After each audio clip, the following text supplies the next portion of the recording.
पुंडलीक वरदे हरी विठ्ठल श्री ज्ञानदेव तुकाराम. अखंड मंडलाकारं व्याप्तं येन चराचरं तत्पदं दर्शितं येन तस्मै श्री गुरुवे नमः. अज्ञानान्धस्य लोकस्य ज्ञानाञ्जनशलाकया चक्षुरुन्मीलितं येन तस्मै श्री गुरुवे नमः. अध्यात्म विश्वविज्ञान यूट्यूब चॅनलवर सर्व मित्रांचं हार्दिक स्वागत आहे. मित्रांनो, या सुवर्ण क्षण आहे की ज्या सुवर्ण क्षणी आपल्याला विश्वरूप परमात्म्याचं, ईश्वराचं प्रत्यक्ष साक्षात्कार दर्शन होतं. ज्या दर्शनासाठी 4 खाणीतून आपण प्रवास करीत या नरदेहामध्ये आलेलो आहोत आणि या नरदेहाचं परम सार्थक काय आहे? आली या संसारा उठा वेग करा, शरण जा उदारा पांडुरंगा. पांडुरंगाच्या भेटीची आस लागली आहे. भेटी लागी जीवा लागली से आस, कन्या सासुऱ्यासी जाय, किती प्रमाण द्यावे. संत हे आयुष्यभर तळमळत राहिले त्या विश्वरूप परमात्म्याच्या दर्शनासाठी, त्याला भेटण्यासाठी, त्याच्याशी एकाकार होण्यासाठी. आणि पैल तोगे काऊ कोकत आहे, शकून गे माये सांगत आहे.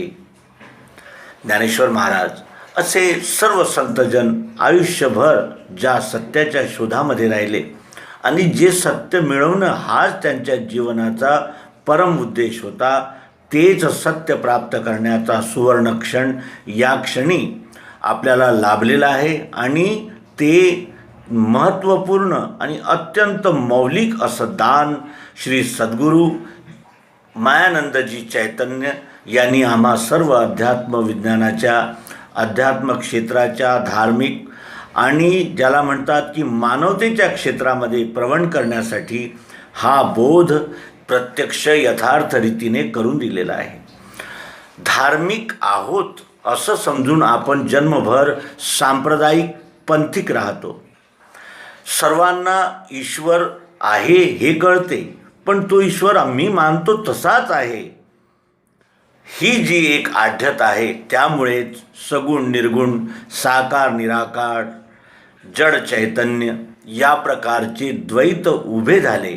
आणि या द्वैतांनी वेगळ्या वेगळ्या प्रकारचे पंथ, मत, संप्रदाय निर्माण केले आणि आपसामध्ये संघर्ष करायला लागले की आमचा संप्रदाय मोठा की तुमचा संप्रदाय मोठा, आमचा ईश्वर खरा की तुमचा ईश्वर खरा. पण ईश्वर कुठे आहे, कोण आहे, कसा आहे, त्याला पाहता येते का, त्याला पाहण्याची साधनं कोणती आहेत, त्याला पाहण्याची रीत कोणती आहे, हे न जाणून घेता आम्ही अज्ञानामध्येच भांडणतंटे करत राहिलो. आणि अखेर आमच्या हाती आलं काय, तर 2 मुठ्ठी राख.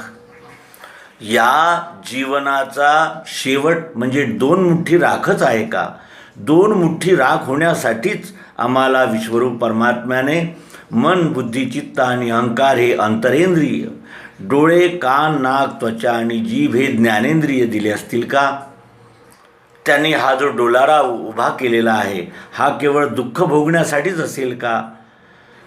आपल्या स्वस्वरूपाला न जाणता आम्ही खरोखर आनंदाचे भागी होऊ शकतो का? कधीतरी संतोष, शांती, आनंद यांचा अनुभव करू शकतो का? याविषयी विचार न करता पंथ, संप्रदाय यांनाच महत्त्व देऊन आम्ही सत्याकडे पाठ फिरवतो आणि अखेर अपयश हाती येतं. आणि वेळोवेळी आम्हाला संत जागृत करतात की उठा उठा उठा, डोळे उघडा, पहा तुम्ही कोण आहात आणि स्वतःला काय समजतात. तुम्ही विश्वरूप परमात्म्याचे अंश आत्मरूप आहात.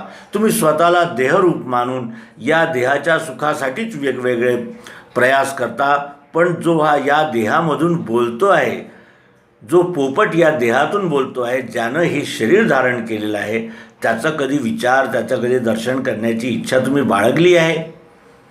आणि असं न करता आम्ही केवळ आपल्या आपल्या पंथ संप्रदायाच्या औपचारिक उपासना पद्धतींमध्येच आपलं आयुष्य गमावतो आणि शेवटी हाती येते काय, तर तीच 2 मुठ्ठी राख.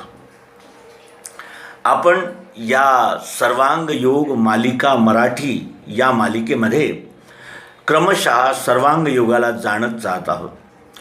साधकाने प्रश्न केला, तत्त्वम असी म्हणजे काय, जे वेदांचं महावाक्य आहे, याला कसं पाहायचं, कोण सांगतं, कोणाला मिळतं, कसं आहे हे, याचं वास्तविक स्वरूप काय आहे. आणि सोबतच हेही सांगतो तो की मी पंथ मत संप्रदाय यांना जाणतो, अनेक प्रकारचे ग्रंथाध्ययन केलेले आहे, मी त्या ग्रंथामध्ये सांगितलेल्या विधी केलेल्या आहेत, पण मला स्थायी समाधान नाही, माझे संशय तसेच उपस्थित आहेत. या संशयाच्या भोवऱ्यातून निघण्यासाठी मला यथार्थ प्रत्यक्ष आणि प्रायोगिक उपदेश द्या.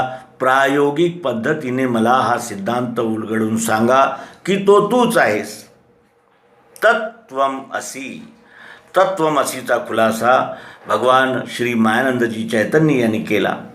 त्यांनी सांगितलं की ईश्वराची म्हणजे परमेश्वराची प्रकृती जी आहे ती अष्टधा आहे. पृथ्वी जल अग्नी वायू आकाश, सतोगुण रजोगुण आणि तमोगुण ही प्रकृती 8 अंगाने कार्य करते, जी सतत गतिशील आहे. पृथ्वी जल अग्नि वायु आकाश मन बुद्धि और अहंकार यही मेरे प्रकृति के 8 अंग है, असं भगवान श्रीकृष्णजी गीतेच्या 7व्या अध्यायामध्ये सांगतात. हा क्षर आहे, सगुण आहे, साकार आहे. हिलाच माया म्हणतात, हिलाच दुर्गा म्हणतात, देवी म्हणतात, प्रकृती म्हणतात, अनेक नावं आहेत तिची. आणि याच्यामध्येच ओतप्रोत असलेलं प्रियत्व, अस्तित्व, भातित्व म्हणजे तो अक्षर आत्मा. आपण याला प्रयोगामध्ये पाहिलं होतं की पृथ्वी जल अग्नी वायू आकाश यांच्यापासून शब्द, स्पर्श, रूप, रस आणि गंध ही पंचतन्मात्रा, यानंतर याच वस्तूला 3 अनुपानामध्ये सेवन करून आपण सत्वगुण रजोगुण तमोगुण यांचा अनुभव घेतला. आणि हे जे क्रिया चालली आहे ही कशावर चालली आहे, तर त्या गोडीवर चालली आहे, त्या अस्तित्वावर चालली आहे. ही वस्तूच जर इथे अस्तित्वात नाही तर आम्ही कशाविषयी बोलू आणि कशाविषयी सांगू. पण वस्तू उपलब्ध होताच आमच्या लक्षात येतं की ही जी याच्यामध्ये गोडी आहे त्या गोडीनंच हा आकार धारण केलेला आहे.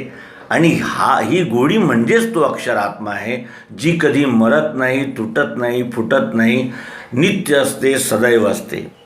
आणि ही गोडी इथेच आहे का, इथे गोडी नाही का, इथे नाही का, इथे नाही का, याच्यावत सृष्टीमध्ये केवळ प्रियत्व, गोडी, मिठासच भरलेली आहे. शेणामध्ये सुद्धा मिठास आहे. ते शेण शेतामध्ये पसरवून तो कृषक आणखी जास्त उत्पादन घेतो. म्हणजे हे जे प्रियत्व आहे हे कधीच कुठेच खंडित होत नाही. ज्याप्रमाणे शब्दस्पर्श रूपरस गंध, सतोगुण रजोगुण तमोगुण हे खंडित होत नाहीत, तो तसंच हेही खंडित होत नाही, यच्चावत अणुरेणूमध्ये उपस्थित आहे.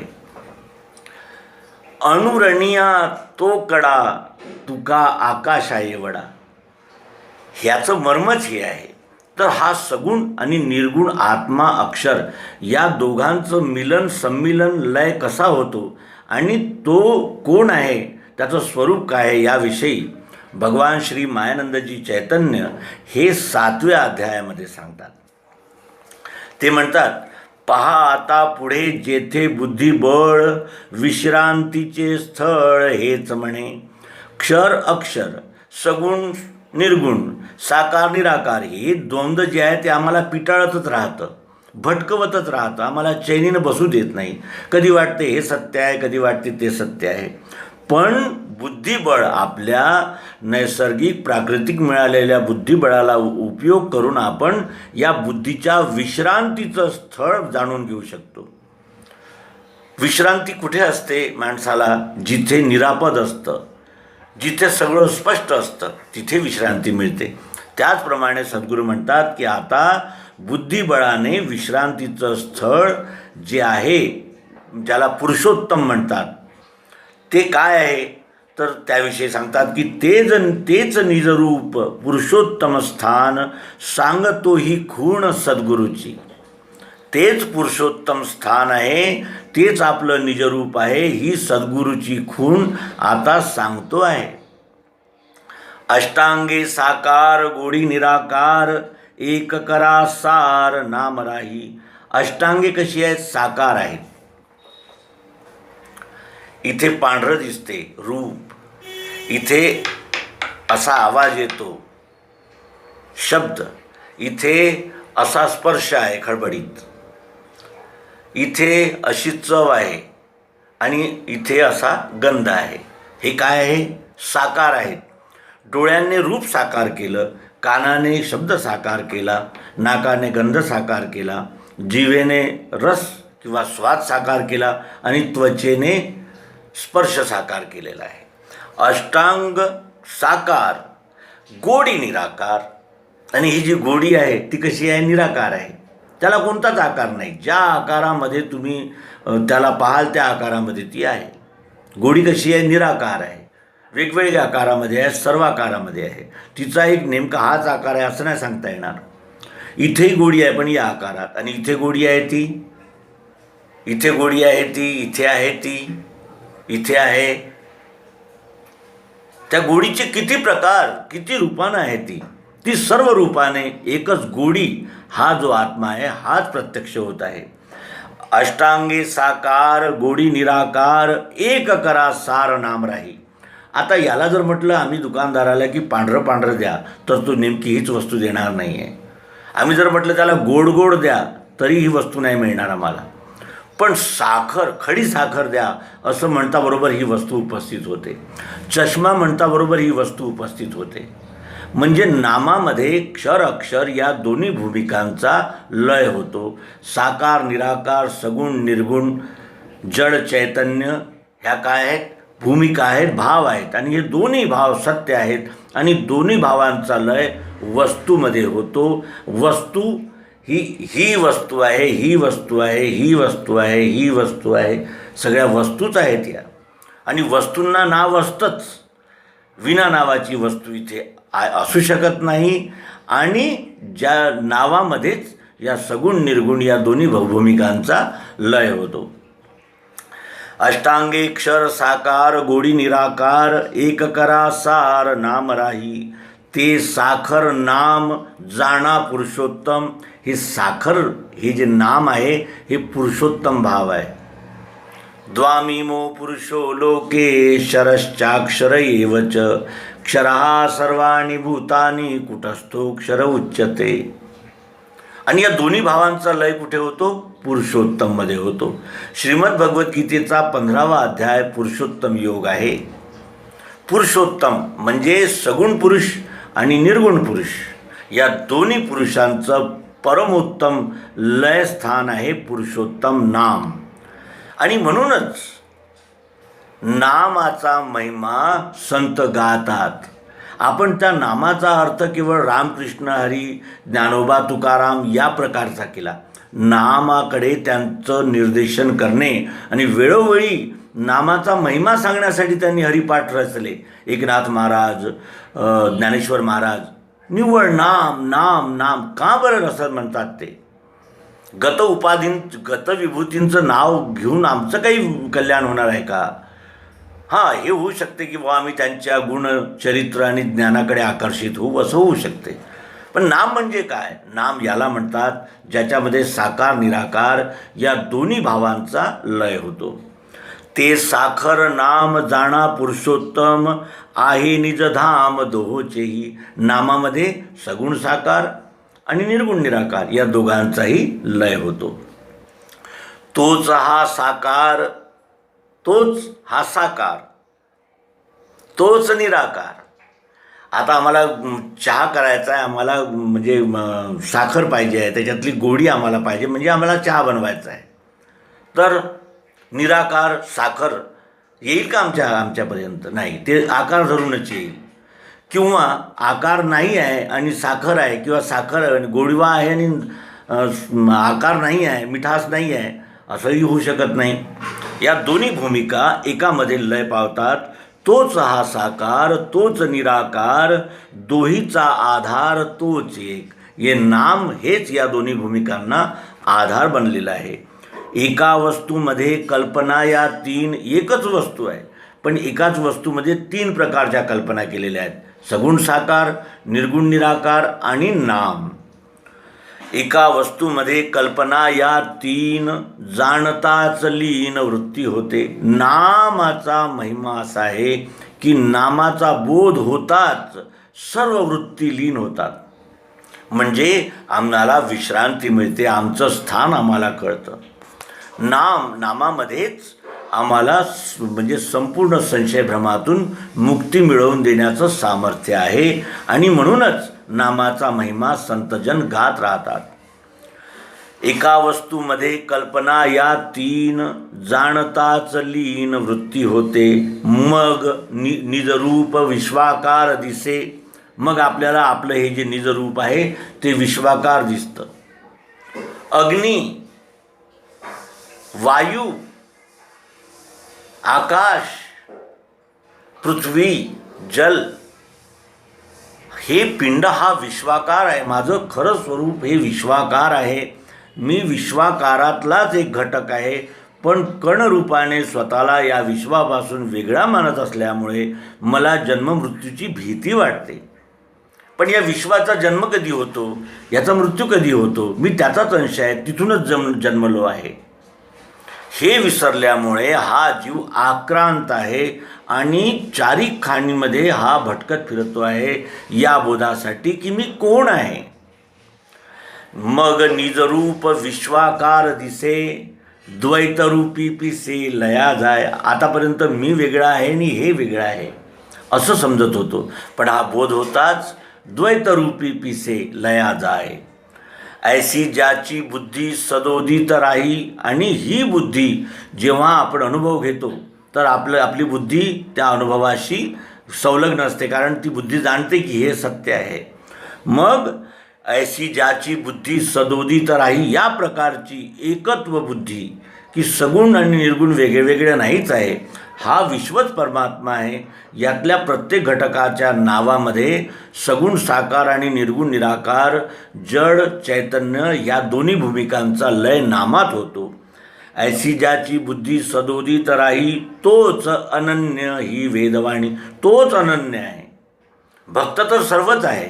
आर्थ, अर्थार्थी, जिज्ञासू आणि ज्ञानी हे सगळे भक्तच आहेत. पण अनन्य भक्त या विश्वरूप परमात्म्याला जाणून, या विश्वरूप परमात्म्याशी एकाकार होऊन, या विश्वरूप परमात्म्याची अनन्य भावाने सेवा करणारा श्रेष्ठ आहे असं भगवंत श्रीकृष्णही आपल्या श्रीमद भगवद्गीतेमध्ये सांगतात. याप्रमाणे येथे पुरुषोत्तम योग नामक सर्वांग योगाचा 7वा अध्याय संपूर्ण झाला. यानंतर आपण पाहणार आहोत की हा बोध आपल्याला झाला, आपलं स्वस्वरूपाचं आपल्याला दर्शन झालं. आता दर्शन झालं, कशासाठी हे दर्शन केलं आपण, या दर्शनाने काय प्राप्त होतं, कोणतं लक्ष आहे हे दर्शन करण्यामध्ये, आणि या दर्शन केल्यानं जे घडते त्यामुळे आमचं स्थायी शांती, स्थायी समाधान, स्थायी कल्याण आहे का, हे आपण पुढच्या अंकामध्ये पाहूया, ज्याचं शीर्षक आहे अनन्य भक्ती योग. ज्याप्रमाणे एखादा कर्मचारी पगार मिळवण्यासाठी महिनाभर कष्ट करतो आणि मग त्याला जेव्हा तो पगार मिळतो तेव्हा त्याला किती आनंद होतो, त्याप्रमाणे हा साधक सगुण निर्गुण या द्वैताचं निरसन केल्यानंतर जे फळ आहे, भक्तिरूप फळ जे आहे, जे रसाळ आहे, प्रसन्नता देणारा आहे, स्थायी समाधान देणारा आहे आणि शेवटी या जीवाचा अहंभाव लय करून घेऊन हे विश्वरूपच बनवणारा आहे, तो बोध आपण ग्रहण करूया. सद्गुरुनाथ महाराज की जय. विश्वरूप परमात्मा की जय.